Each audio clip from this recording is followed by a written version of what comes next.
Ayan mga kalingap, ito kasama kong pastor. Pastor Bacos may cancer din, ako meron din. Sa aming magkakasama, tatlo na lang kami. Si Bal, ako, si Pastor Bacos.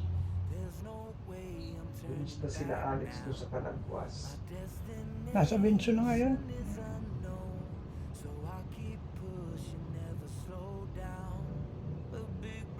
Mga kalingap. Dati di ba doon tayo natutulog kay Bal? Church niya, no? At least si Bal ay iniangat ng Panginoon. At least nakapag-invest na siya. Kumina man ang pagbablog niya, ang investment niya, kayang i-maintain yung magandang status niya sa buhay. Oo. Kasi Rab, yung anak niya okay na rin. Ay, oo, stable na rin. Tuloy-tuloy pa rin sila sa pagbablog. Oo. Ano naman masasabi mo, Pastor, sa kabila ng pagsubok na naranasan natin? Alam ko, bago dumating sa atin, ito nakatakda na ito. Mula nang tayo tuloy lalat ng palataya sa Panginoon. Kabilang ito sa ating pagdadaanan.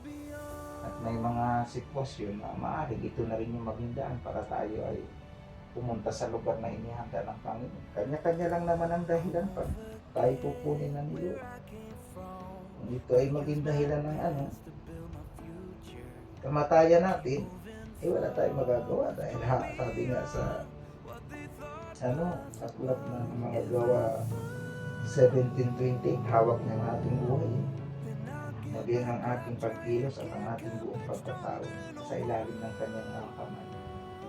Kaya kung itinakda na sa atin yung ganitong pangyayari, hindi natin ito kayang tutulan, kundi sabi nga, pasalamatan natin ang Panginoon sa anumang nangyayari, masama at mabuti. Sabi niya, lahat ng pangyayari, kalooban niya. Kaya nga eh. So, sa atin, ano man yung nangyayari, tinatanggap ko. Sabi ko, Panginoon, salamat. At least may buhay ka ang katawan ko, Panginoon. Habang may buhay po ako, gusto ko, Panginoon, mamuhay na matagpuan mo na masuwid sa iyo. Anumang oras ako puno, ako'y katanggap-tanggap sa iyo. Pero kung may plano ko pa sa akin, extend mo yung buhay ko. Kung sana bago ako bawian ng buhay, makapaglingkod muna ako. Ako nga, Paano ako makapaglingkod ng ganito ng karamdaman ko? yung church na yun na tinayo dyan sa Montalban. Actually, magtatayo kami ng isang malaking church. Lang ko yung makita ko munang mayari. Sabi ko, kahit huwag na akong iuwi dito sa probinsya. Pag nayari yung church na yun, doon na lang ako i-ball pag pinuhan ako ng Panginoon. Basta sabi, matalino ang taong pinaghahandaan ang araw ng kamatayan. Oo, mga ngaral yun ah. So, ibig sabihin, sa buhay natin ito bilang mananampalataya, mga lingkod tayo ng Panginoon, kasama yan sa paghahandaan natin. Kasi dalawa yan, yung pagbabalik ng Panginoon, anumang oras pwedeng mangyari. Ang kamatayan, di mo rin alam kung anumang oras darating. So, dapat yan ay bilang mananampalataya, pinaghahandaan natin. Kaya mo pang magkape? Na ako, nag-McDo ako bago ako nagpunta dito. Hindi, kape ko herbal eh. Ayaw ko na muna mag-take ng pag hindi oras ng ikakain ko, masusuka ako.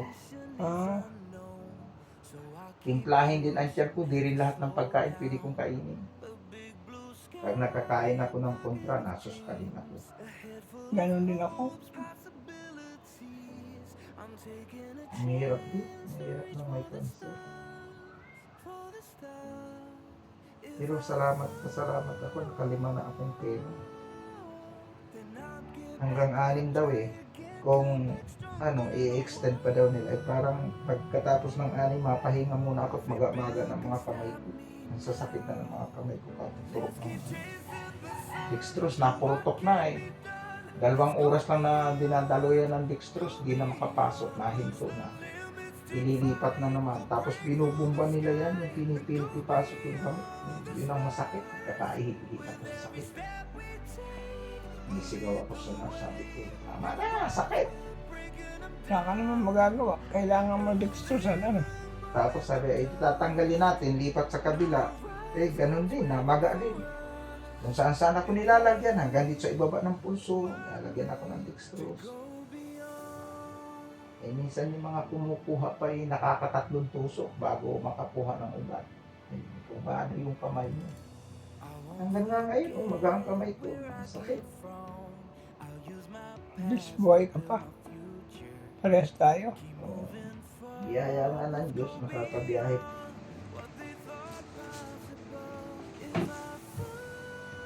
Okay, sa lahat ng mga kaibigan at nagmamahal kay Pastor Jojo, kasama na ko doon. Isang mapagpalang hapon ang pagbati ko sa inyo. So, kami ni Pastor Jojo ay matagal din kami nagkasama ng aking kaibigan. Hindi namin akalain na dadating kami ng ganitong klase ng paramdaman. Kung siya ay nakikita ninyo na nakaratay sa banig at nangangayayat na. Ako naman kahit hindi po ako nangangayayat, ay stage 4 cancer din po ako kaya ng sakit ni Willie Ong. At ako ay naka 5 session na sa PGH ng chemo at ika-6 na session ko ngayong November 25. Medyo affected din yung aking paningin at ayon sa doktor ay ito ay pa rin affected ng cancer cells na bumabara na sa maliliit na ugat ng aking mata. Ako'y metastasis. May mga bukol na nakita sa aking baga, sa aking atay, sa butos, sa pantog, at sa aking braso may malaki po akong bukol. At itong malaki kong bukol na ito ay ito yata ang mahuling gagamutin sa pamamagitan ng radiation. Pagkatapos ng chemo, ito radiation. So, parehas kami ni Jojo ng nararanasan. Pero biyaya ng Diyos, pagkatapos ng 5 chemo, ay sabi ng doktor ay magandang response ng aking katawan sa mga chemo na ginagawa sa akin at yung maliliit na bukol ko sa aking lungs, sa aking atay, biyaya ng Diyos na nalulusaw. Mayroon lang akong malaking bukol sa baga na yun ang natitira sa itong sa braso ko. Biyaya ng Diyos, pagkatapos ng 6 na chemo ay lumiit na itong bukol na ito at sama ninyo sa panalangin na nawa ay hindi na nga ako ma-radiation, pero kung ano man ang findings ng doktor, depende sa kakayanan ng aking pamilya kung kaya pa nila akong tustusan sa pagpapagamot dahil malaki na rin ang aming nagagastos. Katulad ni Jojo, medyo mahirap ang aming ding kalagayan. Nananalig kami na ang biyaya at habag ng Diyos ay patuloy namin mararanasan. So ako'y nagsadya dito sa kanya, gusto ko siya makita kasi nag-uusap lang kami nito sa video. Nung ako ay nakakumpay sa PGH at paluwas na naman ako bukas at yun nga, bago ako lumuwas uli, dinisire ng aking puso na makadalaw ako sa kanya kasi kaya ko pa namang magbiyahe kahit pa paano. So, sa lahat ng mga nagmamahal kay Jojo at isama nyo na rin ako sa mga ipanalangin nyo. Wala ho kaming ibang kinakapitan kundi ang habag at tulong ng Diyos at tulong ng mga taong kinakasangkapan ng Panginoon na may mabuting puso at kalooban na merong nararamdaman na kabigatan o burden at compassion sa mga kagaya namin na tinatamaan ng cancer. So, hindi ko alam kung anong stage si Jojo. May sinabi ba niyo kung anong stage ka? Pero yung sitwasyon niya, hindi basta uutiran pag ganyang mahina ang katawan. So, So, ang inooperahan kasi medyo dapat malakas yung katawan. So, ito yung aming sitwasyon ngayon. Hihingi kami ng inyong panalangin at suporta sa kung ano man ang tipo ng Diyos sa inyo na pwedeng itulong, lalo na dito sa aking kaibigan. Sa akin ho talagang mula nung buwan ng Marso na ako'y tuloy-tuloy sa pagpapadoktor. At sabi ko nga ay kulang 1 milyon na yung nagagastos. Habag ng Diyos na nakakaraos kami. So, naniniwala ako na ito ay bahagi ng aming pagdadaanan.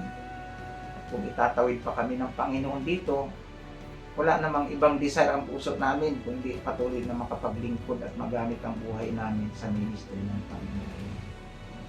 God bless you. God bless po sa lahat. At pagpalain po tayo ng Diyos at si Jojo kung kaya pa niyang magpaabot ng gusto niyang sabihin ay binibigay ko na sa kanya yung oras.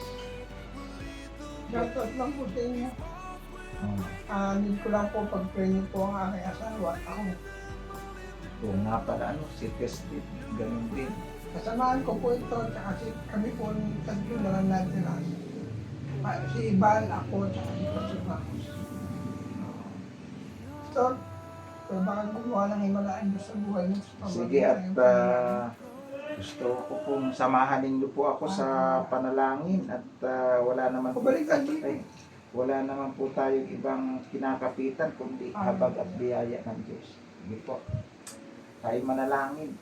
Mahabaging Diyos, Amang makapangyarihan sa lahat, kami po ay lumalapit sa iyong harapan at aming inilalapit ang aming sarili, anumang sala, pagkukulang sa isip namin, sa salita namin, sa bawat pagkakamali namin, kapaumanin mo kami patawarin, gawin mo kami karapat-dapat, lumulog sa luklukan ng iyong awa, upang humingi ng pabor sa sitwasyon ito, lalo na sa aking kaibigan na si Jojo. Tutuin po ninyo ang bahagi ng kanyang katawan na may sakit, ang parte ng kanyang tiyan na may bukol. Loobin mo na ma-extend pa ang buhay niya at yung desire ng puso niya na patuloy na makapaglingkod sa iyo ay i-grant po ninyo, Panginoon. Pahabagan po ninyo siya, Panginoon. Ano man ang mga nararanasan niya sa cancer na ito, sa kanyang hindi pagkakaroon ng maayos na pagkain, anumang abnormality sa bawat imaymay ng kanyang mga ugat, kasupasuan, sa bawat kalamnan niya, Panginoon, kami po ay nagde-declare ng miracle healing sa pangalan ni Jesus. Sa pangalan ni Jesus. Nalayan ko, Panginoon, na manumbalik ang sigla at lakas niya. Tulubin po ninyo na kami ay patuloy pang magamit sa iyong gawain at marami pang tao ang maabot at madala, maakay sa iyong paanan. Salamat, Panginoon, sa pribilehiyong maglingkod sa iyo. Salamat, Panginoon, sa buhay na nagpapatuloy sa katawang lupang ito. At umaasa kami na sa habag at awa po ninyo, ma-extend pa ang aming buhay at kami ay patuloy mong gagamitin for your glory, for your ministry, for your kingdom, Lord. Salamat, Panginoon, sa mga taong ginagamit mo na sumusuporta sa aking kaibigang ito at maging sa iyong lingkod. Salamat po na alam namin na sa araw na ito, ang aming dalangin ay tinanggap mo dyan sa iyong harapan. At kami ay ibigyan mo pa ng pagkakataon na mabuhay at patuloy na makapaglingkod sa iyo. Salamat po. At danahin ko rin po, Panginoon, si Sister Tess sa kanyang breast cancer. Itong kanyang naranasan at naranasan ng mag-asawang ito, Panginoon. Tinatas ko sa iyo na anumang sumpa at duwa ng kaaway ay putulin po ninyo at makarecover din si Sister Tess at ma-overcome niya itong sakit na ito at malusaw ang kanyang breast cancer. Dalangin namin, Panginoon, ang favor mo, Panginoon, maging sa dalawang anak na pinagkatiwala po. Gawin mong pagpapala ang mga anak na ito at ang pagiging pasaway ng kanyang anak na lalaki ay nawa mahinto na at maging kagalakan siya ng kanyang mga magulang, ang kanyang anak na babae na nag-aaral ng nursing. Nalangin kami na iyong tugunin ang lahat ng pangailangan at makatapos ang batang ito. Lord, lahat ng pang-araw-araw na mga gastusin sa pang-araw-araw na pangailangan Dalangin namin ang iyong mahimalang pagkilos upang lahat ng ito ay tugunin. At sa mga taong mayroong bukas na puso na tumutulong, ikaw po ang gumanti sa kanilang higit pa sa kanilang inaasahan. Paboran mo din sila, Panginoon, ng dobling pabor. Sabi mo, Panginoon, sa bahagi ng iyong salita sa Mateo 25, mulang talatang 30, pagdating ng araw, haharap sa iyo ang mga tupa at mga kambing. Yaong mga tupa, Panginoon, nung nagkasakit, kanilang dinalaw, at walang matuluyang pinatuloy, nauhaw, pinainom, walang makain, pinakain. At sabi mo, Panginoon, ang gawin sa mga abang lingkod mo, sa mga maliliit na mga alagad mo, sa iyo po ginawa. Kaya ang dalangin namin, yung mga taong bukas ang puso, na patuloy na gumagawa ng pagtulong at pagsuporta sa iyong mga lingkod na ito, gantihin mo sila, Panginoon, ng higit pa sa kanilang inaasahan. At ikaw din ang nagsabi, ang pagtulong sa mahirap ay parang pagpapautang sa iyo na ikaw ang magbabayad. Kaya umaasa kami na ikaw ang Diyos na gaganti ng higit sa lahat. Sa mga taong may mabuting puso, sa mga hinipo mo at hihipuin mo pa na may mabuting kalooban na tutulong sa aming kalagayang ito. Salamat sa kaputihan mo, biyaya, pagpapala at himala. Ikaw, Ama, ang maluwalhati, may taas na parangalan. Sa pangalan ng iyong anak na si Jesus, ito pang aming dalangin na may pasasalamat, pagpupuri at pagsamba. Amen. Amen. Amen. Glory to God. Glory to Christ Jesus. Okay, may gusto ko bang iparating? Kaya maraming salamat po. Shout out sa lahat. Salamat. Mabuhay po kayo. Okay. Hanggang dito na lang ang aking vlog. See you next month po.